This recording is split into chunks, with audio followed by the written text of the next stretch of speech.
वहाँ हमेशा रहना है। जिस तरह वहाँ हमेशा रहना है ये यकीनी है, इसी तरह इस दुनिया की ज़िंदगी ख़त्म होने वाली है, ये भी यकीनी बात है कि दुनिया की ज़िंदगी ख़त्म हो जाएगी और आखिरत की ज़िंदगी बाकी रह जाएगी। अक्लमंद वो है எப்படி ஆகிரத்துடைய வாழ்க்கை எல்லை இல்லாத முடிவில்லாத வாழ்க்கைன்றது நிச்சயமானதோ அதே மாதிரி தான் துனியாவுடைய வாழ்க்கை முடிவடையும்ன்றது நிச்சயமானது. புத்திசாலி யாருன்னு சொன்னால் யார் மௌத்துக்கு முன்னால் மௌத்துக்கு பின்னால் உள்ள வாழ்க்கைக்கு தயாரிப்பு செய்கிறாரோ அதில் ஈடுபடுறாரோ. மௌத்துக்கு பின்னால் 2 தங்கும் இடத்தை தவிர வேறொன்று மூணாவது ஒன்று இல்லை. ஒன்று சொர்க்கமாக இருக்கும், இல்லாட்டி நரகமாக இருக்கும். சொர்க்க நரகத்துடைய முடிவு உலகத்துடைய வாழ்க்கை ஒரு மனிதன் எப்படி அமைச்சு கொள்கிறாரோ அதை வச்சு தான் முடிவாகும். அல்லாஹ் மனிதனை படைச்சிக்கிறான், மனிதன் உலகத்தில் அனுப்பிக்கிறான்.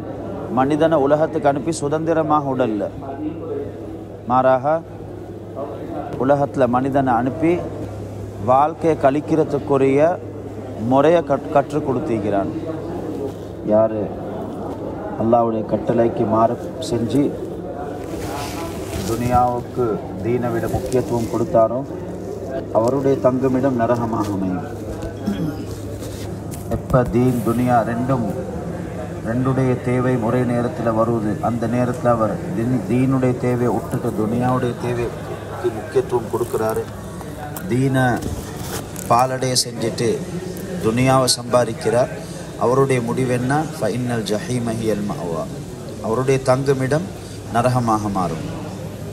இதே மாதிரி யார் இப்படி யோசிச்சாரோ, நான் நாளைக்கு கியாமத் நாளில் அல்லாஹுக்கு முன்னால் நிற்கணும், என்ற வாழ்க்கைக்குரிய விஷயங்களில் அல்லாஹுக்கு முன்னால் வைக்கணும், அல்லாஹுடைய கேள்விகளுக்கு நான் பதில் சொல்லணும். சில கேள்விகள் கேட்கப்படும் நாளைக்கு. உங்களோட வாழ்க்கை எங்கே கழிச்சிங்க, எப்படி கழிச்சிங்க, உங்களோட வாலிபத்தை எங்கே செலவழிச்சிங்க. இதே மாதிரி சல்லியை பற்றி பொருளை பற்றி கேட்கப்படும். நீங்கள் எப்படி சம்பாதிச்சிங்க, அதை எங்கே செலவழிச்சிங்க, இது கேள்வி கேட்கப்படும் நாளைக்கு. இதே மாதிரி இல்மை பற்றி கேட்கப்படும். நீங்கள் எவ்வளோ அந்த இல்மின் பிரகாரம் அமல் செஞ்சீங்கன்னு சொல்லி, இல்மின் பிரகாரம் அமல் செஞ்சீங்களா இல்லையா. இந்த 4 கேள்விகளுக்குரிய பதில் சொல்லாத வரையில் நிண்டிக்கிற இடத்துலேருந்து ஒரு 8 அங்கிட்டு இங்கிட்டு எடுத்து வைக்கலாம். சூரியன் சரியாக தலைக்கொச கைக்கும், நிலம் செம்பாக இருக்கும், கடுமையான சூடாக இருக்கும். அல்லாஹ்வுடைய அரிசை தவிர வேறு எந்த ஒரு நிழலும் இருக்காது. எல்லா மக்களும் அவங்களோட வேர்வையில் மூழ்கி இருப்பாங்க. யார் ஒருத்தர் சிலவங்களோட கால் வரைக்கும், சிலவங்களோட அரவாசி உடம்பு வரைக்கும், சிலவங்களோட கழுத்து வரைக்கும் மக்கள் வேர்வையில் மூழ்கி இருப்பாங்க. அதனால் புத்திசாலி யாருன்னு சொன்னால் இதை பற்றி சிந்திக்கக்கூடவர். நான் கியாமத்தினால் அல்லாஹுக்கு முன்னால் சமர்ப்பிக்கப்படுவேன், அதுக்கு பின்னால் வாழ்க்கையுடைய முழு அக்கௌண்ட்ஸையும் நான் அல்லாஹுக்கு காட்டணும். அப்போ யார் தன்னுடைய நஃப்ஸை, தன்னுடைய ஆசைகளை அல்லாஹுவை பயந்து அந்த ஆசைகளை தியாகம் செய்வாரோ, நஃப்ஸுடைய ஆசைகளை இச்சைகளை தியாகம் செய்வாரோ, செஞ்சு அல்லாஹுவை பயந்து அல்லாஹுடைய விருப்பங்களின் பிரகாரம் வாழ்ந்தாரோ, எல்லா நிலைமைகளையும் யோசித்து வந்தார், எல்லா நிலைமையிலையும் யோசித்து வருவார், அல்லாஹ் இந்த நேரத்தில் சந்தோஷமாக இருக்கிறானா இல்லையா என்று சொன்னால் அல்லாஹுடைய சந்தோஷம்தான் ஆக பெரிய விஷயம்.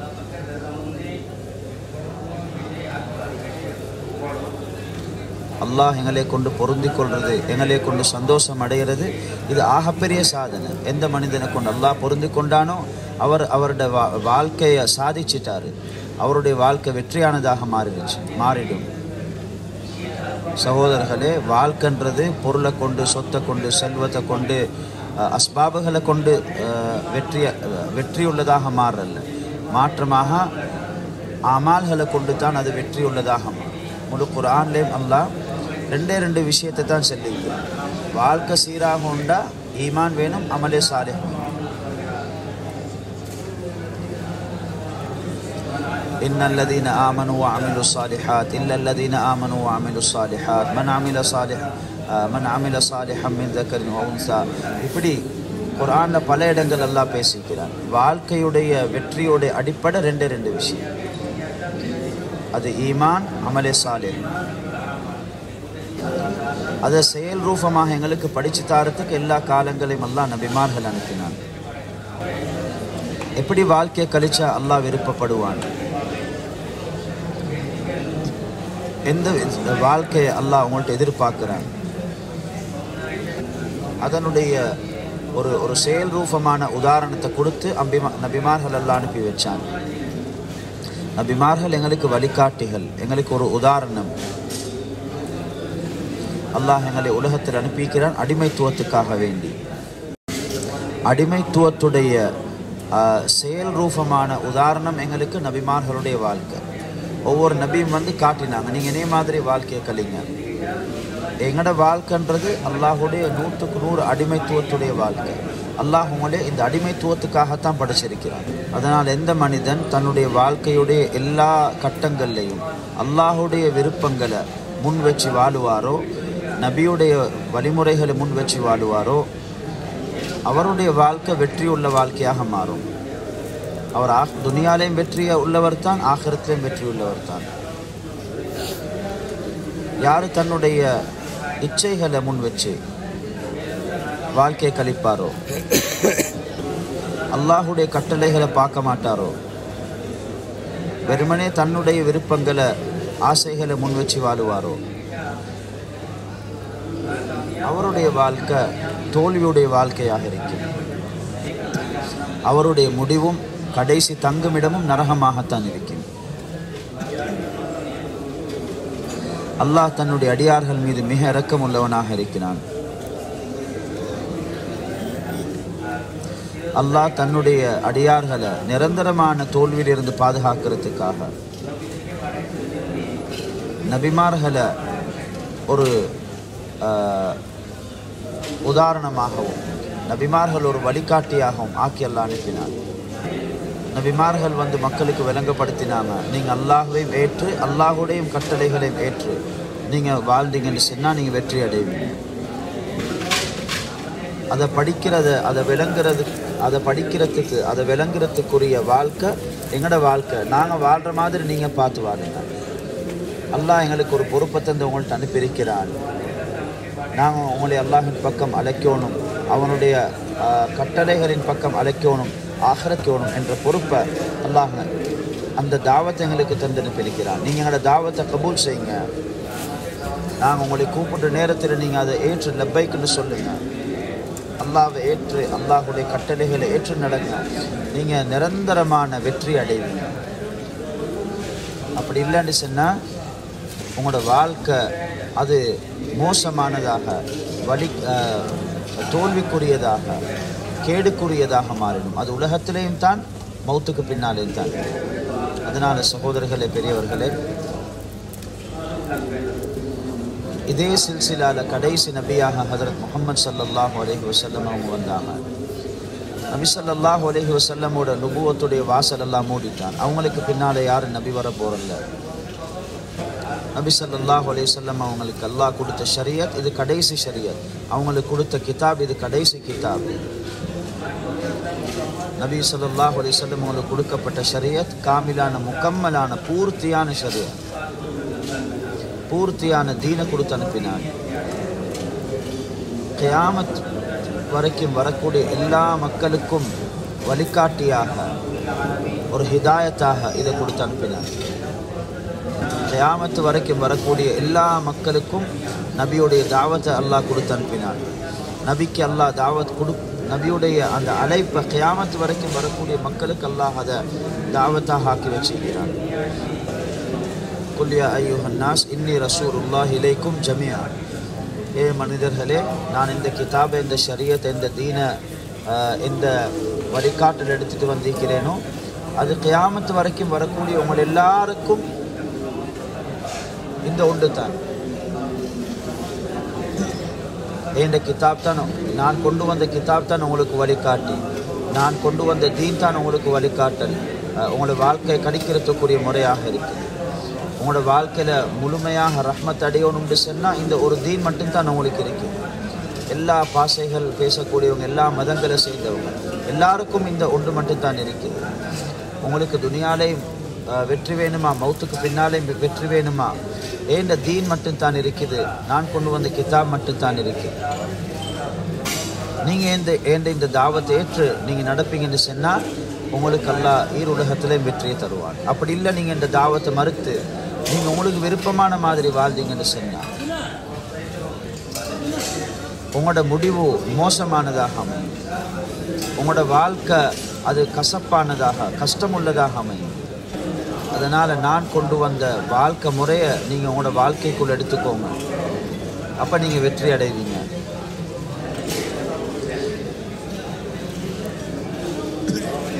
இப்போ சகோதரர்களே, பெரியவர்களே, எங்களோட நபிக்கு பின்னால் உலகத்தில் யாரும் ஒரு நபி வர போகிறதில்ல. அவங்க கடைசி நபி. அவங்க கடைசி ஷரியத் அவங்க எடுத்துகிட்டு வந்த ஷரியத் கடைசியானது.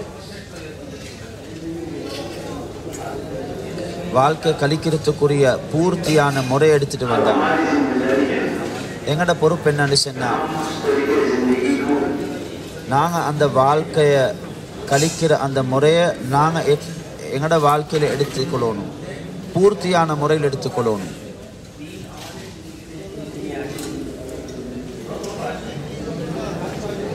வாழ்க்கையுடைய ஒவ்வொரு கட்டங்கள்லையும், ஒவ்வொரு பகுதிகள்லையும், ஒவ்வொரு டிபார்ட்மெண்ட்லையும் அல்லாஹுடைய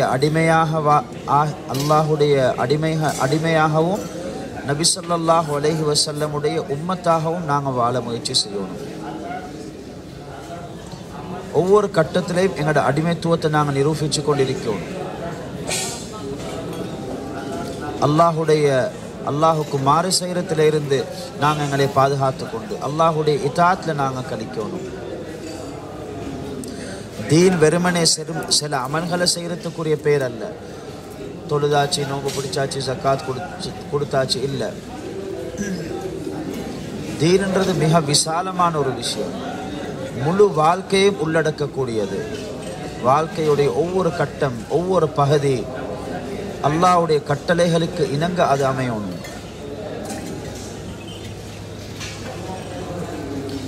அல்லாஹ்வுடைய விலக்கல்களில் இருந்து பூர்த்தியாக தவிர்த்து வாழணும். இது வாழ்க்கையோட எல்லா பகுதிகளில், எல்லா கட்டங்களையும் இருக்கணும். அது குடும்ப வாழ்க்கையிலாக இருந்தாலும் சரி, சமூக வாழ்க்கை, அதாவது எங்களோட சோஷியல் லைஃப்லையாக இருந்தாலும் சரி, தனிப்பட்ட வாழ்க்கையாக இருந்தாலும் சரி, கூட்டு வாழ்க்கையாக இருந்தாலும் சரி, வியாபார வாழ்க்கையாக இருந்தாலும் சரி, விவசாய வாழ்க்கையாக இருந்தாலும் சரி, அரசியலாக இருந்தாலும் சரி, அது இபாதத்தாக இருந்தாலும் சரி, வாழ்க்கையுடைய ஒவ்வொரு பகுதியும் அல்லாஹுடைய கட்டளைக்கு, ஹஜ்ரத் ரசூல் ஸல்லல்லாஹு அலைஹி வஸல்லம் அவங்களுடைய வழிகாட்டலுக்கு இணங்க மாறும். எங்களோட கொடுக்கல் வாங்கல், எங்களோட வியாபாரம், எங்களோட விவசாயம், எங்களோட குடும்ப வாழ்க்கை ஒவ்வொன்றையும் நாங்கள் படிக்கணும். இந்த கட்டங்களில் தீன் என்ன சொல்லுது அதை படித்து அதை அமல் செய்யும். வெறுமனே கொஞ்சம் இபாதத்துகளை செஞ்சுட்டு நாங்கள் தீன்தார்னு நினச்சிடப்படாது. மாறாக முழு வாழ்க்கையுடைய ஒவ்வொரு விஷயத்தையும் படித்து அதை அமல் செஞ்சு, அல்லாஹுடைய கட்டளை என்ன, நபியுடைய வழிமுறை என்ன, இதை படித்து அமல் செஞ்சால் தான் நாங்கள் பூர்த்தியான தீன்தாரி.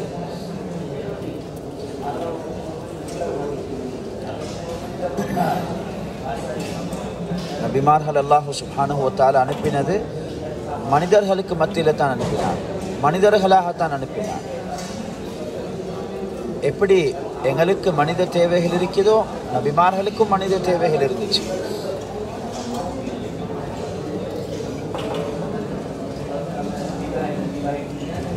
நபி ஸல்லல்லாஹு அலைஹி வஸல்லம் அவங்களோட குடும்ப வாழ்க்கை, அவங்களோட சமூக வாழ்க்கை, அவங்களோட அரசியல் வாழ்க்கை, இப்படி ஒவ்வொன்றையும் நீங்கள் எடுத்து பார்த்துன்னு சொன்னால் எல்லாமே எங்களுக்கு முன்மாதிரியாகத்தான் இருக்கு.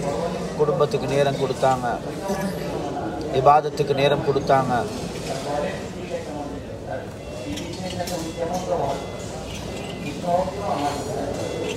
கொடுக்கல் வாங்கல் செஞ்சாங்க, உறவுகளை பேணி நடந்தாங்க. அதனால் சகோதரர்களே, பெரியவர்களே, வாழ்க்கையுடைய ஒவ்வொரு கட்டத்திலையும் ஒவ்வொரு பகுதிகளிலையும் நாங்கள் இதை யோசிக்கொண்டே இருக்கணும், சிந்திச்சு கொண்டே இருக்கணும். ஏண்ட இந்த செயல், ஏண்ட வாழ்க்கையுடைய இந்த பகுதி, இதில் அல்லாஹுடைய கட்டளையை, ஹஜ்ரத் ரசூல் ஸல்லல்லாஹு அலைஹி வஸல்லம் அவங்களோட வழிமுறையை நான் பின்பற்றேனா இல்லையா? இதுக்குரிய இல்மை நாங்கள் கட்டாயம் படிக்கணும்.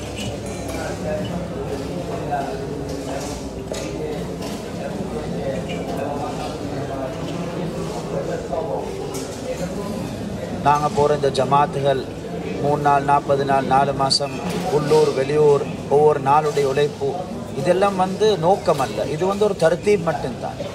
நோக்கம் என்னன்னு சொன்னால் வாழ்க்கையில் தீன் வருவதா இல்லையா? அப்போ இந்த உழைப்புகள் எல்லாத்தையும் கொண்டு இந்த தர்த்தீப்பில் நாங்கள் உழைப்பு செய்கிறதனுடைய நோக்கம் என்னென்னா எங்களோட வாழ்க்கையில் தீனை கொண்டு வரோம். சொல்கிறாங்க தாவத்தை கொண்டு தாவத்தை படுத்துறது நோக்கம் அல்ல, தாவத்தை கொண்டு தீனை கொண்டு வரது தான் நோக்கம் எங்களோட வாழ்க்கை. மார்க்கத்துடைய இல்ம் வருவதா, எங்களோட வாழ்க்கையில் அல்லாஹுடைய சிந்தனை திக்ருடைய வாழ்க்கை வருவதா, இது நோக்கம். இந்த உழைப்பை கொண்டு எல்லா நிலைமைகள்லையும் மனிதன்கிட்ட சிந்தனை ஈக்கணும். அல்லாஹ் என்னை பார்த்து கொண்டு ஈக்கிறான், அல்லாஹ் என்னையோட ஈக்கிறான், அல்லாஹ் என்னை கேட்டுக்கொண்டு ஈக்கிறான்.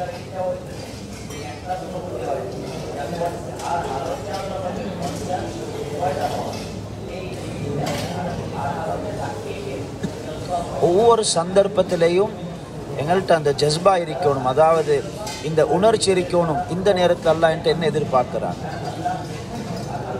இல்முன்னு சொன்னா என்ன?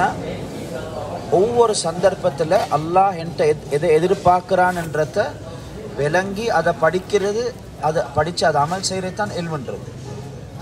அப்போ எந்த நேரம் இது இருக்கும்.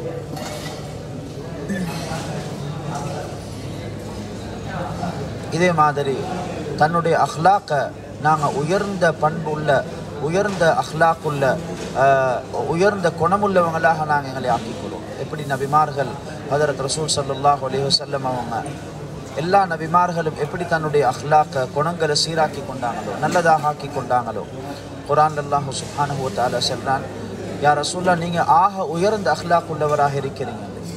அப்போ இந்த உழைப்பை செய்யக்கூடியவங்க இதையும் கவனிக்கும், எங்களோட குணங்கள் நல்லதாக ஆகுதா. இதே மாதிரி எல்லா சந்தர்ப்பங்கள்லையும் அல்லாவை திருப்திப்படுத்துகிற, அல்லாவை சந்தோஷப்படுத்துகிற அந்த உணர்வு எங்கள்கிட்ட இருந்து கொண்டிருக்கணும். அப்போ உழைப்பு செஞ்சு கொண்டு போகிற நேரத்தில் வெறும் உழைப்பல்ல, எங்களோட உழைப்போடு நாங்கள் கவனிக்க வேண்டியது எங்களோட வாழ்க்கையில் தீன் வருவதான்னு சொல்லி. அதனால் சகோதரர்களே, பெரியவர்களே, எங்களோட பொறுப்பு என்னண்டா நாங்களும் தீன்தாரியாக மாறணும், எங்களோட வாழ்க்கையில் பூர்த்தியான தீனை கொண்டு வரணும். இதே மாதிரி கடைசி நபியுடைய உம்மத்தாக இருக்கிறதுனால, நபி ஸல்லல்லாஹு அலைஹி வஸல்லம் உங்களுக்கு பின்னால் நுபுவத் இதுக்கு பிறகு யாருக்கும் கொடுக்கப்பட மாட்டாது என்றதுனால இந்த பொறுப்பை நாங்கள் சுமந்து முழு உலகத்தில் உள்ள மக்களுக்கு தீன் கிடைக்கணும், ஹிதாயத் கிடைக்கணும், ஈமான் கிடைக்கணும். குறிப்பாக உலகத்தில் இருக்கிற எல்லா முஸ்லீம்களும் பூர்த்தியான ஈமான் உள்ளவங்களாக, பூர்த்தியான தீன் உள்ளவங்களாக மாறி இந்த பொறுப்பை சுமந்து நபியுடைய உம்மத்தாக இருக்கிறதுனால இந்த பொறுப்பை எடுத்துக்கொண்டு மக்களுக்கு மத்தியில் முயற்சி செய்கிறதுக்கு நாங்கள் என்ன செய்யணும்? உழைப்பு செய்யணும். இந்த மஜ்மால வந்திருக்கக்கூடிய ஒவ்வொரு நபருக்கும் இந்த ஃபிக்ர் வரணும். இங்கேருந்து ஜமாத்துகளை தயார் செஞ்சு முழு உலகத்திலேயும் பிரிஞ்சு போகணும், முழு உலகத்திலேயும் பரவி போகணும். முழு உலகத்தில் இருக்கக்கூடிய கலிமா சொன்ன மக்களுக்கு மத்தியில் முயற்சி செஞ்சு அவங்களுக்கு இந்த உணர்வை கொடுக்கணும். நாங்களும் தீனை எங்களோட வாழ்க்கையில் எடுத்து வாழணும். இதே மாதிரி நாங்கள் நபியுடைய உம்மத்தினர்களாக இருக்கிறதுனால, நபிக்கு பின்னால் ஒரு நபி வரமாட்டாங்கன்றதுனால அடுத்த கலிமா சொல்லாத மக்கள் வரையில் இந்த தீனை கொண்டு போயிட்டு சேர்க்கறது எங்களோட கடமை. எங்களுக்கு தரப்பட்டிக்கக்கூடிய உயிர், எங்களுக்கு தரப்பட்டிக்கக்கூடிய பொருள்கள் இருக்குது, இது எங்களோட சொந்தமானதல்ல, இது உங்களுக்கு அமானிதமாக அல்லாஹ் தந்திருக்கிறான். இதனுடைய சொந்தக்காரன் யார்? அல்லாஹ்வாக இருக்கிறான். இது எங்களுக்கு அமானத்தாக தரப்பட்டிருக்குது. அல்லாஹ் இந்த பொருளையும் எங்களோட உயிரையும் அல்லாஹ் சொர்க்கத்துக்கு பகரமாக வாங்கிக்கிறான். மூமினுடைய உயிரையும் அவருடைய உடல் பொருளையும் அல்லாஹ் சொர்க்கத்துக்கு பகரமாக வாங்கிக்கிறான். வாங்கி இது அமானத்தாக எங்களுக்கு தந்திக்கிறான் என்னத்துக்கு, நீங்கள் இதை தீனுக்காக பயன்படுத்துங்கன்னு சொல்லி. அதனால் முழு உலகத்தில் வாரக்கூடிய முஸ்லீம்களுக்கு நாங்கள் போய்த்து இதை உணர்த்தணும். நாங்கள் வியாபாரி அல்ல, நாங்கள் விவசாயி அல்ல, நாங்கள் தொழிலாளி அல்ல, நாங்கள் அரசியல்வாதி இல்லை, நாங்கள் ஃபேக்ட்ரியுடைய சொந்தக்காரர்கள் இல்லை. எங்களோட ஐடென்டிட்டி என்னான்னு சொன்னால் நாங்கள் அல்லாஹ்வுடைய அடிமை, ரசூல் ஸல்லல்லாஹு அலைஹி வஸல்லம். எங்களோட அறிமுகம், எங்களோட ஐடென்டிட்டி வந்து என்ன, நாங்கள் அல்லாஹ்வுடைய அடிமை, நபி ஸல்லல்லாஹு அலைஹி வஸல்லமோட உம்மத்தி. அதனால் நாங்கள் எங்களோட வாழ்க்கையோட பிரதானமான பகுதியை, பிரதானமான நோக்கமாக ஆக்கிக்கொள்ளணும். என்னது, அல்லாஹுடைய அடிமைத்துவமும் நபி ஸல்லல்லாஹு அலைஹி வஸல்லம் அவங்களோட இதாஅத்தும். வாழ்க்கை எப்படி கழிக்கணும்னு சொன்னால், பார்க்கக்கூடிய எங்களைய பார்க்குறவங்களுக்கு அல்லாஹ் ஞாபகம் வரும். நபி ஸல்லல்லாஹு அலைஹி வஸல்லம் அவங்க சாப்பிட்டு கொண்டு இருக்கிறாங்க. ஒரு கடந்து போகிற ஒரு பெண்மணி சொல்கிறா, பாருங்க இவர் நபியாம், ஆனால் தின்றத்தை பார்த்துன்னு சொன்னால் ஒரு அடிமை மாதிரி தின்றார். நபி ஸல்லல்லாஹு அலைஹி வஸல்லம் அவங்க சொன்னாங்க, என்னை விட பெரிய அடிமை யார் இருக்கிற உலகத்தில்? நான் வந்ததே அடிமைத்துவத்தை மக்களுக்கு படித்து கொடுக்கறதுக்காக, அல்லாஹ்வுடைய அடிமைத்துவத்தை படித்து கொடுக்கறதுக்காக. அப்போ வாழ்க்கை எப்படி கழிக்கணும், எல்லா நேரத்திலையும் நான் ஒரு அடிமை என்றதை உணர்த்து கொண்டு எங்களோட ஒவ்வொரு செயலால் நாங்கள் ஒருத்தருடைய அடிமை என்றது மக்களுக்கு விளங்கணும். தின்றது, குடிக்கிறது, படுக்கிறது, எலும்புறது, மக்களோட புலங்குறது, நாங்கள் நடக்கிறது, வாழ்க்கையுடைய ஒவ்வொரு கட்டமும் அடிமைத்துவம் வெளியாகி கொண்டே இருக்கும். எங்களோட நடையில் கூட பெருமை வந்துடப்படாது. தக்கப்புருடைய பெருமையுடைய நடைய கூட அல்லாஹ் தடை செஞ்சிருக்கிறான். நீங்கள் நிமிந்து நடக்கிறேன்னு சொல்லி, நீங்கள் தலையை நெஞ்சியை அப்படியே தூக்கி நடக்கிறேன்னு சொல்லி நீங்கள் மலையை விட உயர்ந்துட மாட்டீங்க. மலையை படைச்சிக்கிறது பெருசாக இருக்கிறதுக்கு தான். நீங்கள் தவாதோட, அடிமைத்துவத்தோட, பணிவோட, கண்ணை படித்து கொண்டு, கண் பார்வையை படித்து கொண்டு, தலையை குனிச்சு கொண்டு நீங்கள் நடங்க. அடிமைத்துவம் இது நடையில் மட்டுமல்ல, முழு வாழ்க்கையிலையும், ஒவ்வொரு விஷயத்திலையும், ஒவ்வொரு செயல்லையும் எங்களோட அடிமைத்துவத்தை நாங்கள் வெளிப்படுத்துவோம். எங்களோட இஷ்ட பிரகாரம் எங்களுக்கு வாழ இயலாது. எல்லா கட்டங்கள்லையும் அல்லாஹ் என்ன சொல்கிறான்றதை பார்க்கணும். நினச்சதை பார்க்க இயலாது, நினச்சதை பேச இயலாது, நினச்சதை கேட்க இயலாது. அடியான் தன்னுடைய உடலுடைய சொந்தக்காரன் அல்ல, அல்லாஹ் தான் சொந்தக்காரன். அதனால உலமாக்கள் சொல்லிக்கிறாங்க, நீங்கள் நினச்ச மாதிரி உங்களோட ஒரு உடல் உறுப்பை கழட்டி இன்னொருத்தர் கொடுத்துட இயலாது உங்களுக்கு. ஏன்னு சொன்னால் அது உங்களோட அல்ல, நீங்கள் அதுக்கு சொந்தக்காரன் அல்ல. நீங்கள் மாலிக் யார், சொந்தக்காரன் யாருண்டா அல்லாஹ்வாக இருக்கிறாங்க. அதனால் எங்களோட எந்த ஒரு உடல் உறுப்பையும் நாங்கள் நினச்ச மாதிரி எங்களுக்கு பாவிக்க இயலாது. வாய்க்கு வந்ததெல்லாம் பேசுறது அப்படி செய்ய இயலாது. அதுக்கு பிரேக் கொண்டு அல்லாஹ் போட்டு வச்சிருக்கிறாங்க. நல்ல விஷயங்களை தவிர வேறொன்றையும் பேசவாங்க. அல்லாஹ் ஒரு கட்டுப்பாடு போட்டிருக்கிறான். ஒன்று நல்லதை பேசுங்க, இல்லாட்டி மௌனமாக இருங்க. சில சஹாபாக்கள் சின்ன சின்ன கல்லுகளை வாயில் போட்டு வச்சு கொள்ளுவாங்களாம். தவறி சரி சும்மா நினச்சதெல்லாம் வாய்க்கு பேசிடப்படாதுன்னு சொல்லி. ஏன்னு சொன்னால், நாங்கள் பேசக்கூடிய ஒவ்வொரு வார்த்தைக்கும் நாளைக்கு பதில் சொல்ல வேண்டி இருக்குது. நீங்கள் ஏன் இதை பேசுனீங்க இந்த வார்த்தைன்னு சொல்லி. கண்ணை தந்திக்கிறேன்னு சொல்லி சும்மா எல்லாத்தையும் பார்க்கறது இல்லை. இதுக்கும் அல்லாஹ்வுடைய கட்டுப்பாடு இருக்குது. ஒரு லிமிட் அல்லாஹ் போட்டு இருக்கிறான். தீனுடைய வாழ்க்கைன்னு சொல்றது என்ன, கட்டுப்பாட்டுக்குரிய வாழ்க்கை. மனிதன் வாழ்க்கையில் அவருக்கு சுதந்திரம் இல்லை, அவருக்கு கட்டுப்பாடுகள் இருக்குது. இப்படியான ஒரு கட்டுப்பாடுள்ள வாழ்க்கையை தான் நபிமார்கள் அமல் ரீதியாக, செயல் ரீதியாக எடுத்துக்கொண்டு மக்களுக்கு காட்டினாங்க. முழு உலகத்தில் இருக்கக்கூடிய மக்களுக்கும் தன்னுடைய வாழ்க்கையில் தீன ப்ராக்டிக்கலி செயல் ரூபமாக கொண்டு வரத்துக்கூடிய உழைப்பு தான் இந்த தாவத்துடைய உழைப்பாக இருக்குது. இதுக்காக வேண்டி நாங்களும் தயாராகணும், எல்லா மக்களையும் நாங்கள் தயார்படுத்தணும். இது எங்களோட பொறுப்பாக இருக்குது. இந்த தேவையை, இந்த தக்காசாவை பூர்த்தி செய்கிறதுக்காக எங்களோட உடலையும் பொருளையும் நாங்கள் செலவழிக்கும். சஹாபாக்கள் தீனுக்காக வேண்டி தன்னுடைய முழு உடலையும் முழு பொருளையும் செலவழிச்சாங்க. அவங்களுடைய அந்த உழைப்பு, அவங்களுடைய தியாகம், அவங்களுடைய அந்த தீனுக்காக உடலையும் பொருளையும் செலவழித்த பரக்கத்தான் இன்றைக்கு அல்லாஹ் எங்கள் வரையில் தீனை கொண்டு வந்து சேர்த்திக்கிறார். எங்களுக்கு தீன் வந்தது சஹாபாக்களின் காரணமாகத்தான்.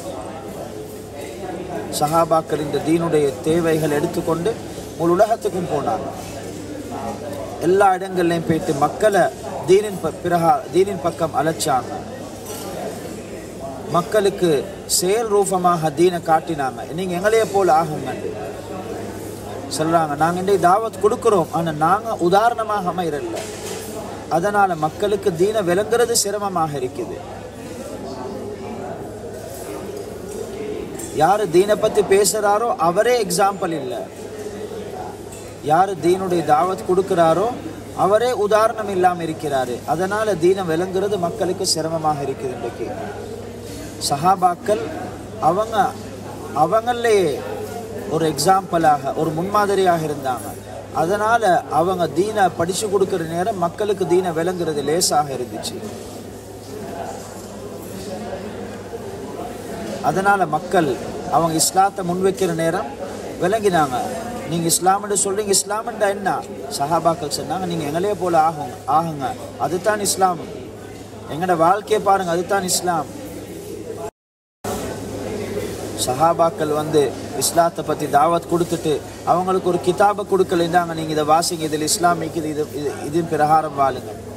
மாறாக தாவத் கொடுத்துட்டு சொன்னாங்க, நாங்கள் வாழ்கிற மாதிரி வாழுங்க, நாங்களும் உங்களே மாதிரி மனிதர்கள் தான், தின்றோம், குடிக்கிறோம், குடும்ப வாழ்க்கை நடத்துகிறோம், மனிதனுடைய தேவைகள் ஏனைய மக்கள் மாதிரி மனிதர்களுடைய இயற்கையான தேவைகளை பூர்த்தி செய்கிறோம், வியாபாரம் செய்கிறோம், விவசாயம் செய்கிறோம். நாங்கள் மலக்கல்ல, நாங்கள் உங்களே மாதிரி மனுஷன் தான், உங்களே மாதிரி ஒரு படைப்பு தான்.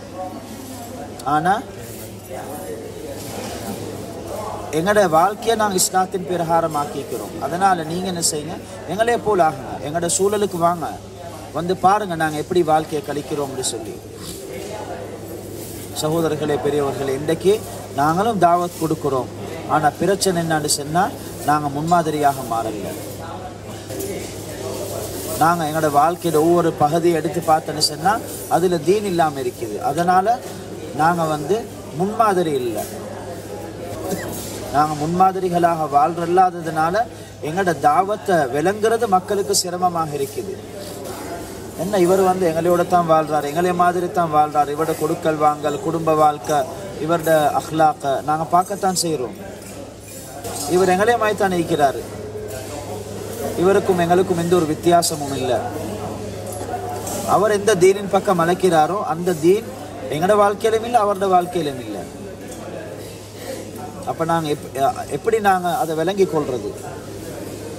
அதனால் சகோதரர்களே, பெரியவர்களே, இந்த தாவத்துடைய உழைப்பை செய்கிறத கொண்டு வாழ்க்கையுடைய ஒவ்வொரு பகுதியிலையும் முக்கம்மலான ஷரியத்தை, பூர்த்தியான ஷரியத்தை கொண்டு நாங்கள் முன்மாதிரியாக மாறும். இன்றைக்கு எங்களோட குடும்பத்தில் உள்ளவங்களுக்கே எங்களின் மீது நம்பிக்கை இல்லை, கொண்டாட்டி பிள்ளைகளுக்கே எங்கள நம்பிக்கை இல்லை, எங்களோட கூட்டாளிமாருக்கே எங்கள நம்பிக்கை இல்லை, எங்களோட குடும்பத்தினர்களுக்கே எங்களோட வாழ்க்கையில் தீன் விளங்குது இல்லை. சஹாபாக்களோட வாழ்க்கை எப்படி இருந்துச்சுன்னா, யஹூதி நசாராக்கள் முஷ்ரிக்கின் அந்நியவனுக்கு கூட நம்பிக்கை இருந்துச்சு. என்ற ஒரு பொம்பளை புள்ளைய நான் இவனிடத்தில் அமானிதமாக வச்சுட்டு போனேன்னு சொன்னால் பூர்த்தியான நம்பிக்கை இருந்துச்சு. எங்கேயாச்சும் தூரம் வியாபாரத்துக்கு போகிறாரு, பக்கத்தில் ஒரு சஹாபி இருக்கிறாரு, வீட்டில் பொம்பளை தனி வைக்கிறா, ஒரு வாலிஃப பொம்பளை புள்ள தனி வைக்கிறா. இந்த ரெண்டு பேரையும் நாங்கள் வச்சுட்டு நான் எப்படி வியாபாரத்துக்கு போகிறது? கணவனும் மனைவி மஷூரா செய்கிறாங்க. இப்போ ஒரு ரெண்டு பேரும் முடிவு செய்கிறாங்கன்னா வேறு யார்கிட்டையும் நாங்கள் பொறுப்பு கொடுக்காம பக்கத்தில் உள்ள முஸ்லீம்கிட்ட நாங்கள் பொறுப்பு சாட்டிட்டு போகணும்னு சொன்னால் நீங்கள் ரெண்டு பேரும் பாதுகாப்பாக இருப்பீங்க. உங்களோட கண்ணியம், உங்களோட கௌரவம், உங்களோட மானம், மரியாதை எல்லாமே பாதுகாக்கப்படும். உங்களோட பொருள் என்ற ஊடு எல்லாமே பாதுகாக்கப்படும். சஹாபாக்கள் அந்த காலத்தில் உள்ள முஸ்லீம்கள் அப்படித்தான் வாழ்ந்தாங்க. இன்றைக்கு எங்களையே பார்த்தேன்னு சொன்னால் அந்நியவங்களை விடுங்க, எங்களோட சொந்தக்காரர்களுக்கே எங்களைய பற்றி நம்பிக்கை இல்லை. சொன்னாங்க இந்த 6 நம்பர், இந்த 6 நம்பர் நாங்கள் பேசுறது இது பயான் செய்கிறதுக்கு வச்ச சாமான் உண்டல்ல, இது வாழ்க்கையில் கொண்டு வரத்துக்கு, எங்களோட வாழ்க்கை அடுத்தவங்களுக்கு ஒரு முன்மாதிரியாக மாறுறதுக்கு. சஹாபாக்கள் போல ஈமான், சஹாபாக்களை போல அடிமைத்துவம், சஹாபாக்களை போல இல்மும் திக்ரும், சஹாபாக்களுடைய அஹ்லாக், சஹாபாக்களுடைய இஹ்லாஸ், சஹாபாக்கள் அல்லாஹுடைய தீனுக்காக தன்னுடைய உடல் பொருளை தியாகம் செலவழிச்ச மாதிரி இது எங்களோட வாழ்க்கையில் வரும். எந்த பாடங்களை சஹாபாக்கள் நபி ஸல்லல்லாஹு அலைஹி வஸல்லம் அவங்கள்ட்ட படித்தாங்க அதை நாங்களும் கொண்டு படிக்கணும். இது எங்கேருந்து படித்தாங்க? ஹதரத் ரசூல் ஸல்லல்லாஹு அலைஹி வஸல்லம் இருந்து படித்தாங்க. ஆக பெரிய முஅல்லிம், ஆக பெரிய முரப்பி நபி ஸல்லல்லாஹு அலைஹி வஸல்லம், ஆக பெரிய உஸ்தாத், ஆக பெரிய ஷேக்காக இருந்தாங்க. சஹாபாக்களை தர்பியத் செஞ்சாங்க. தர்பியத் செஞ்சுட்டு சொன்னாங்கன்னா, ஏண்ட சஹாபாக்கள் நட்சத்திரங்களை போல, நீங்கள் எந்த சஹாபிக்கு பின்னால் போனாலும் நீங்கள் உங்களோட மஞ்சில, உங்களோட தங்கும் இடத்தை நீங்கள் போயிட்டு அடைஞ்சிருவீங்க. இந்த எல்லா இஜ்திமாக்கள், இந்த எல்லா ஜோடுகளும் நாங்கள் வைக்கிறதுக்குரிய காரணம் என்னன்னு சொன்னால், இந்த சஹாபாக்களை போல ஒரு ஜமாத் தயாராகணும் என்றதுக்காக தான். நாங்கள் கேள்விப்பட்டிருக்கிறோம், மௌலானா யூசுப் சாப் ரஹ்மத்துல்லாஹி அலைஹி, மௌலானா யூசுப் சாப் ரஹ்மத்துல்லாஹி அலைஹி சொல்லுவாங்களாம், நீங்கள் எனக்கு அவங்களோட மஜ்மா பார்த்து சொல்லுவாங்களாம், அந்த பதருடைய யுத்தத்தில் கலந்து கொண்ட சஹாபாக்களை போல் ஒரு கூட்டத்தை எனக்கு தாங்க, அந்த சிஃபாத்துள்ள ஒரு கூட்டத்தை எனக்கு தாங்க. அவங்களுக்கு வெளிரங்க எந்த ஒரு சபபும் இருக்கல்ல, வெளிரங்க எந்த ஒரு வஸ்தும் அவங்கள்ட்ட இருக்கல்ல, 100க்கு 100 அல்லாஹ்ல மட்டும் அவங்களுக்கு நம்பிக்கை இருந்துச்சு. வெறுமனே அல்லாஹ்வை மட்டும் 100க்கு 100 நம்பி என்ன செஞ்சாங்கன்னு சொன்னால், அல்லாஹ்வை நம்பி வெளியாகினாங்க. அந்த போருக்காக எப்படி அல்லாஹ்வை நம்பி வெளியாகினாங்களோ அதுக்கேற்ற மாதிரி அல்லாஹ் அவங்களுக்கு நுஸ்ரத் இறக்கினான். வானத்திலிருந்து மலக்குமார்கள் அல்லாஹ் இறக்கினான். அப்போ ஹஜ்ரத் ஜி சொல்லக்கூடியவங்களாக இருந்தாங்க, எங்களுக்கு லட்சக்கணக்கான மஜ்மா எனக்கு தேவையில்லை, கோடிக்கணக்கான மஜ்மா எங்களுக்கு தேவையில்லை, எனக்கு ஒரு சின்ன மஜ்மா உண்டு, அந்த 313 அந்த பதருடைய மஜ்மா மாதிரி எனக்கு ஒரு மஜ்மாவை நீங்கள் தாங்கன்னு சொல்லி.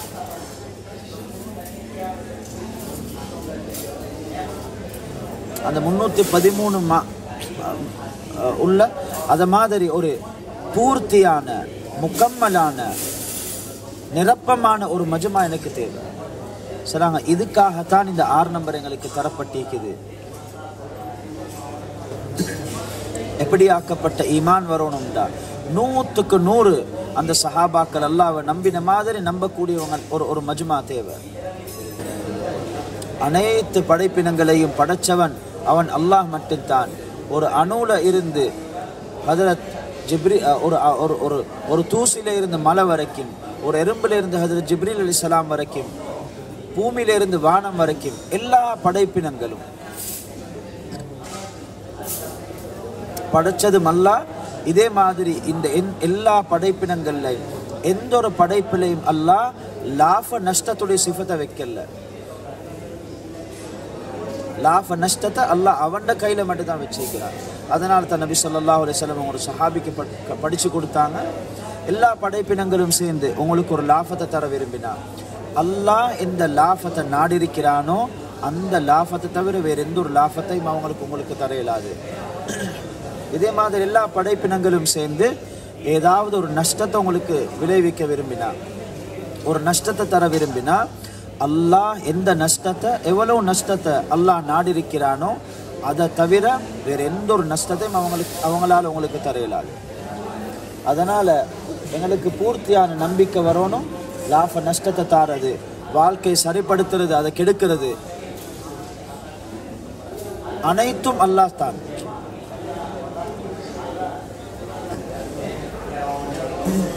குர்ஆன்ல ஏராளமான சம்பவங்கள் அல்லாஹ் சுப்ஹானஹு வ தஆலா இதுக்கு சொல்லியிருக்கிறார். ஃபிரௌனுடைய, நம்ரூதுடைய, ஆத் கூட்டத்துடைய, சமூத் கூட்டத்துடைய இந்த எல்லா சம்பவங்களையும் அல்லாஹ் குர்ஆன்ல சொன்னது இந்த சம்பவங்கள்ல இருந்து நாங்கள் படிப்பினை பெறறதுக்காக, படிப்பினை பெற்று நாங்கள் எங்களோட யக்கீனை, எங்களோட ஈமானை சரிப்படுத்தணும். அனைத்தையும் செய்யக்கூடியவன் அல்லாஹ் தான் என்று சொல்லி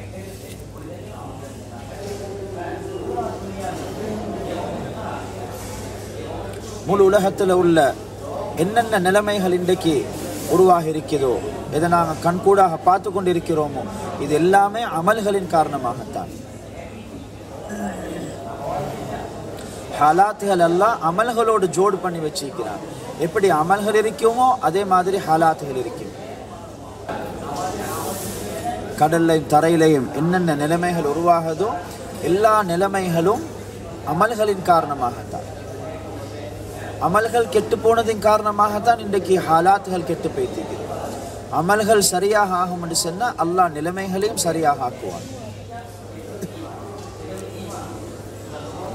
எதுவரையில் நாங்கள் அமல்களை சீராக்கிற உழைப்பில் ஈடுபட மாட்டோமோ, எவ்வளவு தான் நாங்கள் வாழ்க்கையை சரிப்படுத்துறதுக்குரிய அஸ்பாபுகளை சேர்த்தாலும் அதை ஒன்று திரட்டினாலும் ஒரு நாளும் எங்களோட ஹாலாத்துகள், எங்களோட வாழ்க்கை, எங்களோட நிலைமைகள் சரியாகாது, மாறாக இன்னும் கெட்டு போய்த்து கொண்டே இருக்கும்.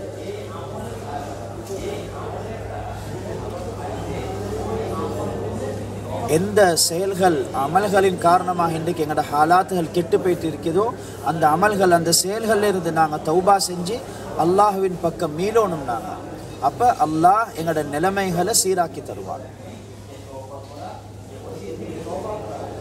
ஹஜரத் ரஹ்மத்துல்லாஹி அலைஹி சொல்லக்கூடியவங்களாக இருந்தாங்க, எங்களோட உழைப்பு புழக்கத்துக்கு மாற்றமானது. முழு உலகத்துடைய புழக்கம் என்னன்னு சொன்னால், வாழ்க்கை செழிப்பாகணும்டா, வாழ்க்கை சந்தோஷமாக அமையணும்னு சொன்னால் நல்ல பொருள்களை ஒன்று சேருங்க, நல்ல சொத்து சல்லியை ஒன்று திரட்டுங்க, சொத்து செல்வங்களை சேருங்க. வாழ்க்கை சல்லியை கொண்டு, அஸ்பாபுகளை கொண்டு, பொருள்களை கொண்டு தான் செழிப்பாக ஆகும். அதனால் சல்லிக்கு பின்னால், பொருளுக்கு பின்னால் ஓடிக்கொண்டே இருங்க. இதுதான் உலகத்துடைய புழக்கம். எவ்வளோ முயற்சிகள் இன்றைக்கு நடக்குதோ, இன்றைக்கு எவ்வளோ முயற்சிகள் சல்லியை ஒன்று திரட்டுறதுக்கு, பொருளை ஒன்று திரட்டுறதுக்கு நடக்குதோ, இதன் மூலமாக நிலைமைகள் இன்னும் மோசமாகதே ஒழிய சரியாகதில்லை. அதனால் சகோதரர்களே, பெரியவர்களே, எங்களோட வாழ்க்கையில் எங்களுக்கு மத்தியில் நாங்கள் எங்களையே சீர்படுத்துறதுக்கு முயற்சி செய்கிறதோட அடுத்தவங்களுக்கு மத்தியில் நாங்கள் முயற்சிகளில் ஈடுபடுறோம். நாங்கள் பேசக்கூடிய பேச்சு, கொடுக்கக்கூடிய தாவத், இது அடுத்தவனை திருத்துறதுக்கு அல்ல, முதல்ல என்னைய திருத்துறதுக்கு. ஏண்ட வாழ்க்கையில் முதலாவது தீன் வரும், ஏண்ட ஈமான் முதல்ல சீராகணும், உறுதியாகணும், ஏண்ட யக்கீன் உறுதியாகணும், ஏண்ட அல்லாஹோட உள்ள தொடர்பு சீராகணும், ஏண்ட வாழ்க்கை நபி ஸல்லல்லாஹு அலைஹி வஸல்லம் அவங்களோட வாழ்க்கைக்கு தோதுவானதாக 100க்கு 100 அமையணும். என்னிடத்துல பூர்த்தியான இல்மும் திக்ரும் வரணும், ஏண்ட குணம் நல்லதாக அமையணும், இடத்துல இஹ்லாஸ் வரணும், அல்லாஹ் ஒவ்வொரு சந்தர்ப்பத்திலையும் சந்தோஷப்படுத்துகிற எண்ணம் வரணும். இந்த அடிப்படையில் சகோதரர்களே, பெரியவர்களே, தன்னை முதலாவது மெஹனத்துடைய இந்த உழைப்புடைய மைதானமாக தன்னை நோக்கமாக ஆக்கிக் கொள்ளணும். இந்த அடிப்படையில் தன்னுடைய சீர்திருத்தத்தை முன் வச்சு கொண்டே அடுத்த மக்களுக்கு மத்தியில் முயற்சி செய்வோம் என்றால் அல்லாஹ் எங்களுக்கு ஹிதாயத்தை தாரத்தோடு அடுத்த மக்களுக்கு அல்லாஹ் எங்களை ஹிதாயத்தை காரணமாக ஆக்குவான். அதனால் தான் எப்பயும் பார்க்குறோம், நாங்கள் சாலிஹீன்களை தான் அல்லாஹ் அடுத்த மக்களுடைய ஹிதாயத்தை காரணமாக ஆக்கிக்கிறார். அதனால் எல்லா நபிமார்களும் சாலிஹீன்களாக இருந்தாங்க. அதனால் அல்லாஹ் அவங்களை அடுத்தவங்களுக்கு அடுத்தவங்களோட ஹிதாயத்து காரணமாக ஆக்கினான். ஒரு மனிதர் அவர் சாலிஹ் இல்லை, அவர் நல்லவர் இல்லை, அவர் தீனுள்ளவர் இல்லைன்னு சொன்னால் அவருடைய உழைப்பை கொண்டு அடுத்த மக்களிடத்துல ஹிதாயத் வராது, அடுத்த மக்களிடத்துல சீர்திருத்தம் வராது. நாங்கள் எங்களோட ஊர்களில், எங்களோட மஹல்லாக்களில், எங்களோட நாட்டில் முயற்சிகள் செய்கிறோம். நாங்கள் யோசிக்கணும் என்னான்னு சொன்னால், பல வருஷ காலங்களாக முயற்சி செஞ்சு கொண்டு வரோம். எங்களோட முயற்சியால் என்ன லாபம் ஏற்பட்டிருக்குது, என்ன பலன் ஏற்பட்டிருக்குது எங்களோட சமூகத்தில், எங்களோட குடும்பத்தில். நாங்கள் முந்தி இருந்த மாதிரியே தான் இன்றைக்கு வரைக்கும் மீக்கிறோம். எங்களோட கொடுக்கல் வாங்கல மாற்றம் இல்லை, எங்களோட இபாதத்தில் மாற்றம் இல்லை, எங்களோட குடும்ப வாழ்க்கையில மாற்றம் இல்லை, எங்களோட அஹ்லாக்ல மாற்றம் இல்லை, எங்களோட இஹ்லாஸ்ல ஒரு மாற்றம் இல்லை. இப்படியான உழைப்பில் நாங்கள் ஈடுபட்டோம்ட சகோதரர்களே, பெரியார்களே, ஒரு நாளும் அந்த எங்களோட பெரியார்கள் எதிர்பார்த்த மாதிரி ஒரு மஜ்மா தயாராக. அப்போ அதனால் முதலாவது தன்னை சீராக்கி கொள்ளணும். சொல்கிறாங்க, வெறுமனே இந்த 3 நாள் 40 நாள் 4 மாதம் 2.5 மணி தியாலம் இந்த தர்த்தீப் எல்லாத்தையும் பூர்த்தி செய்கிறத கொண்டு விஷயத்தை சாதிக்க இயலாது. சொல்கிறாங்க. எங்களோட உதாரணம் எப்படின்னு சொன்னால், முந்தி காலத்தில் வந்து டாக்டர்மார் இந்த போத்தல் வல்ல மருந்தை ஊற்றி ஒவ்வொன்றில் அடையாளம் போட்டு கொடுப்பாங்களாம். இந்த அடையாளம் உள்ளது வெள்ளைக்கு, இந்த அடையாளம் உள்ளது பகலைக்கு, இந்த அடையாளம் உள்ளது அந்திக்கு, இந்த அடையாளம் உள்ளது ராவைக்கு. அப்போ இவர் ஒருத்தர் வந்து அந்த மருந்து எடுத்துகிட்டு போயிட்டு 3 நாளைக்கு குடிச்சிட்டு ஒரு மாற்றமும் இல்லை. திரும்ப டாக்டர்கிட்ட வந்து சொல்கிறாரான், டாக்டர் நீங்கள் நான் குடித்த மருந்தெல்லாம் ஆனால் இருந்த மாதிரியே தான் நீக்கிறேன். சரி, நம்ம என்ன குடிச்சிங்க? போத்தலை கொண்டு வாங்கண்டு. அப்போ அவர் சொல்கிறாரு, டாக்டர்கிட்ட கொண்டு வந்து காட்டினா போத்தலுக்கு மருந்து ஈக்குதான். அப்போ கேட்டார், என்னத்தை குடிச்சிங்க அப்பாண்டு? டாக்டர்கிட்ட சொன்னாரான், டாக்டர் நீங்கள் சொன்னீங்க இந்த அடையாளம் வெள்ளைக்கு, இந்த அடையாளம் பாலைக்கு, இந்த அடையாளம் மந்திக்கு, இந்த அடையாளம் ராவைக்குண்டு. நான் அந்த அடையாளத்தை தண்ணியில் கரைச்சி குடிச்சேன்னு சொல்லி சொல்கிறாரு. டாக்டர் சொன்னாராம், நான் அடையாளத்தை குடிக்க சொல்லலை, போத்தலுக்குள்ளே இடிக்கிற மறந்து தான் குடிக்க சொன்னேன்னு சொல்லி. இந்த அடையாளம் வெறுமனே ஒரு அறிமுகத்துக்காக வேண்டி சொல்கிறாங்க. இன்றைக்கு எங்களோட உழைப்பும் முயற்சியும் அப்படித்தான். எங்களுக்கு உழைப்பை தந்ததுக்கு நாங்கள் அந்த வெறுமன் அந்த தர்த்தீபை மட்டும் செய்கிறோமே ஒழிய அதுக்குள்ளே இருக்கிற மறந்த நாங்கள் எடுக்கிறோம் இல்லை. அதனால் என்ன நடக்குது? எங்களோட நோய் சோமாகுது இல்லை. ஸோ நாங்கள் எப்போ நாங்கள் அந்த அடையாளத்தை எடுத்து அதுக்குள்ளே இருக்கிற மறந்த நாங்கள் குடிப்போமோ அப்போ தான் எங்களோட நோய்க்கு ஷிஃபா கிடைக்கும். அப்போ இந்த 6 நம்பர்ன்றது, இந்த 6 நம்பர் இதனுடைய இந்த தர்த்தீபுகள் சொல்லப்பட்டது. இது சும்மா இந்த தர்த்தீபில் போகிறதல்ல, இந்த தர்த்தீபுக்குள்ளே இருக்கக்கூடிய அந்த மருந்துகளை எடுத்து எங்களோட வாழ்க்கையை நாங்கள் முதலாவது மாற்றிக்கொள்வோம். எங்களோட வாழ்க்கைக்குள்ள மாற்றத்தை ஏற்படுத்தினோம்னு சொன்னால் தான் அது எங்களுக்கு பூர்த்தியான ஷிஃபா, இருக்கக்கூடிய நோய் நொம்பலங்கள் எங்களோட நஜீஸ்கள் எல்லாம் இல்லாமல் போயிட்டு நாங்கள் ஆரோக்கியம் உள்ளவங்களாக மாறுவோம், தீன்தாரிகளாக மாறுவோம். பாங்கு சொல்லப்படுவது, இன்றைக்கு பாங்கு சொல்லப்பட்டா நாங்கள் பள்ளியின் பக்கம் போகிறோமா? மதீனாவுடைய சூழல் எப்படி இருந்துச்சு? அதான் சொல்லப்பட்டா ஒவ்வொருத்தரும் எந்தெந்த நிலைமையில் எங்கெங்கே என்னென்னத்தில் இருக்கிறாங்களோ எல்லாத்தையும் விட்டுட்டு அல்லாஹ் எதை அந்த நேரத்தை எதிர்பார்க்குறான், தொழுகையின் பக்கம் விரைகிறது. எல்லாத்தையும் விட்டுட்டு அப்படியே பேத்துடுவாங்க. குடும்பத்தை விட்டுட்டு பேத்துடுவாங்க, வியாபாரத்தை விட்டுட்டு பேத்துடுவாங்க. அல்லாஹ் சஹாபாக்கள் எப்படி வர்ணிக்கிறான்? இவங்க எப்படியாக்கப்பட்ட மக்கள்னா, இவங்களுடைய பொருளாதாரம், வருமானம், வியாபாரம், விவசாயம் எதுவுமே அல்லாஹ்வை ஞாபகம் செய்கிறத விட்டு அவங்கள தடை செய்யலை. அல்லாஹ்வோட அழைப்பு வந்துருச்சா இருக்கிற ஒவ்வொரு வேலை வெட்டையும் அந்தந்த இடத்துல விட்டுட்டு அல்லாஹுடைய அழைப்புக்கு லப்பைக் சொல்லி ஜவாப் சொல்லி பதில் சொன்ன வண்ணமாக என்ன செய்வாங்க? தொழுகையின் பக்கம் பேத்துடுவாங்க. இன்னைக்கு தீன் துனியா ரெண்டும் ஒன்றோடு ஒன்று மோதுது. ஆஹிரா துனியாவை விட சிறந்ததாக இருக்குது. கடையில் உட்கார்ந்திருக்கிறீங்க, பாங்கு சொல்லப்படுவது, ஒரு வியாபாரி வந்திருக்கிறாரு. இப்போ நீங்கள் என்ன யோசிக்கிறீங்க? நான் கடையை மூடிட்டு போயிட்டு பள்ளிக்கு போனேன்னு சொன்னால் ஏண்ட கஸ்டமர் இல்லாமல் பேத்துடுவார்.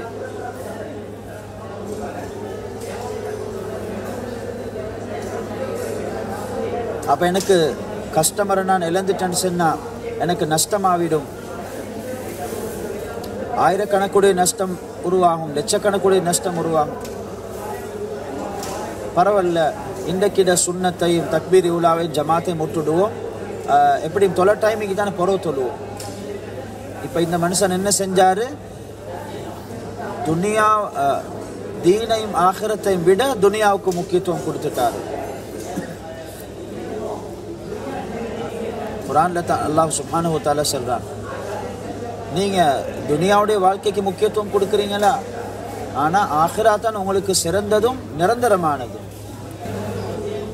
அப்போ அந்த நேரத்தில் தன்னுடைய அந்த கஸ்டமரை விட்டுட்டு, அந்த வியாபாரத்துக்கு வந்திக்கிறவரை விட்டுட்டு, கடையை மூடிட்டு போயிட்டு பள்ளியில் சுன்னத்தை தொழுது தக்பீர் ஊலாவோட இமாம் ஜமாத்தோட தொழக்கூடியவராக மாறும்.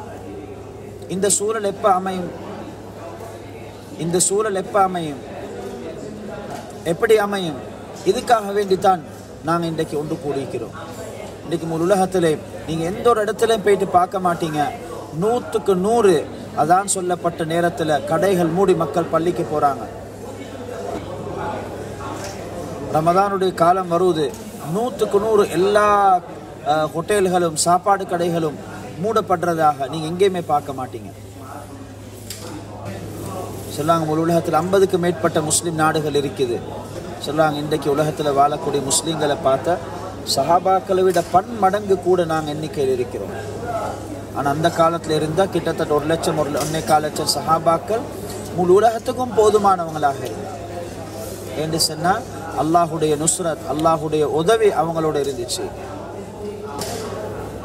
அவங்க முழு உலகத்திலையும் அலைஞ்சு திரிஞ்சு பரவலாக பாடுபட்டு தீனை எத்தி வச்சாங்க.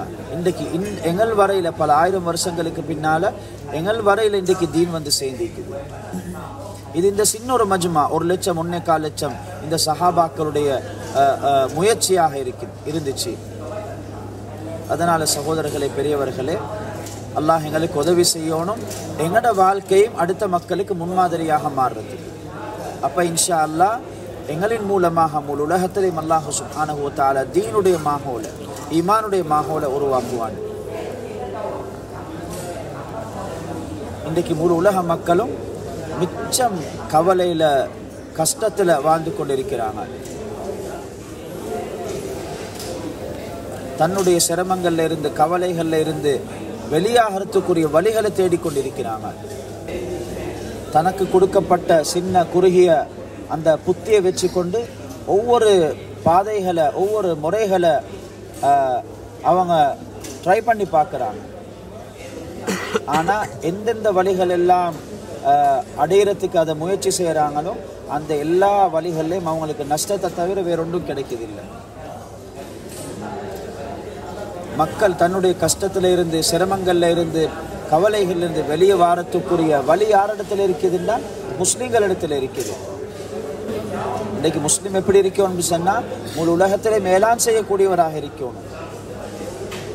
ஜனங்களே, உங்களோட கவலைகள்ல இருந்து, கஷ்டங்கள்லேருந்து, சிரமங்கள்லேருந்து, நஷ்டங்கள்லேருந்து, பிரச்சனைகள்லேருந்து உங்களுக்கு வெளியே வரணுமா? வாங்க, அதுக்குரிய பாதை எங்கள்கிட்ட இருக்குது. எங்களிடத்தில் உண்மையான தீனுடைய முஹம்மது ஸல்லல்லாஹு அலைஹி வஸல்லமுடைய அந்த வாழ்க்கை இருக்கும் என்று சொன்னால் எங்களுடைய இந்த ஒரு அழைப்பிலேயே முழு உலகமும் எங்களுக்கு அடிபணியக்கூடியதாக, எங்களுக்கு முன்னால் தலசாக்கக்கூடியதாக மாறும். அதனால் சகோதரர்களே, பெரியவர்களே, முதல்ல நீங்கள் உங்களுக்குள்ள முயற்சி செய்யுங்க. எங்களுக்குள்ள நாங்கள் ஒவ்வொருத்தரும் எங்களையே சீராக்கிறதுக்கு முயற்சி செய்வோம். இந்த உழைப்பு எனக்குரியது, ஏண்ட வாழ்க்கையை திருத்திருத்தக்கூடியது. ஏண்ட வாழ்க்கை எப்போ சீராகுமோ, ஏண்ட வாழ்க்கையில் எப்போ தீன் வருமோ, அல்லாஹ் சுப்ஹானஹு வ தஆலா என்னின் மூலமாக அடுத்தவங்களையும் சீர்திருத்தத்தை உருவாக்குவான்.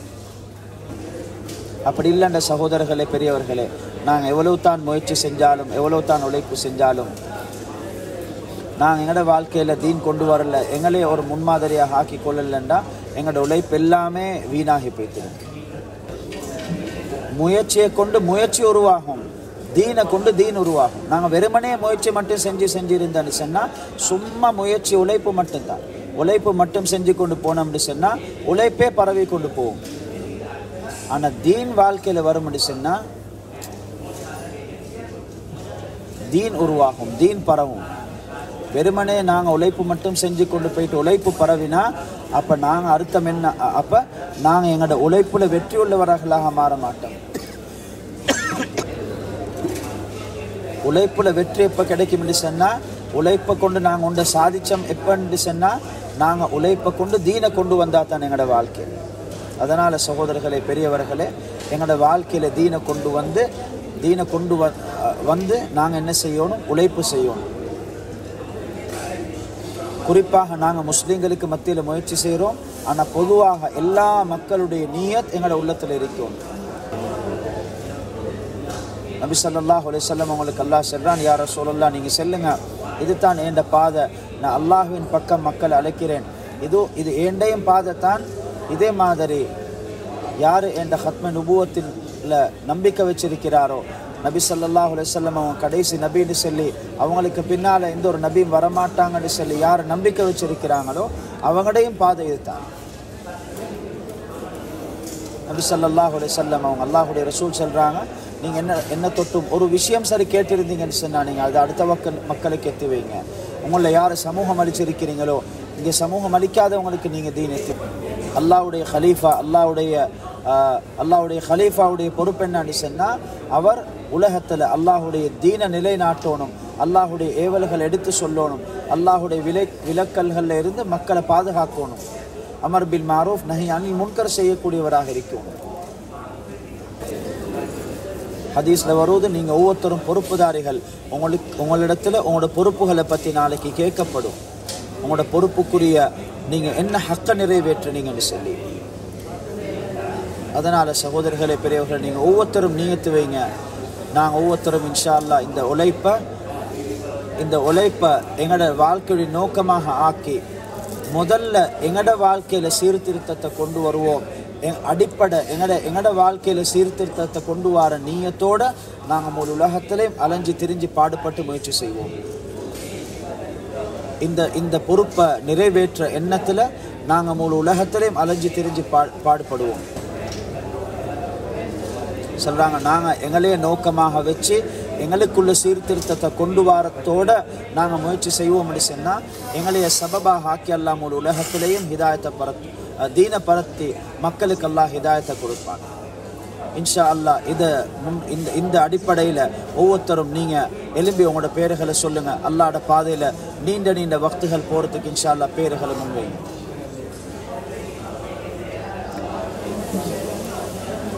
இன்ஷா அல்லாஹ் நாங்களும் ஒவ்வொருத்தரும் நீத்து வைப்போமா இன்ஷா அல்லாஹ்.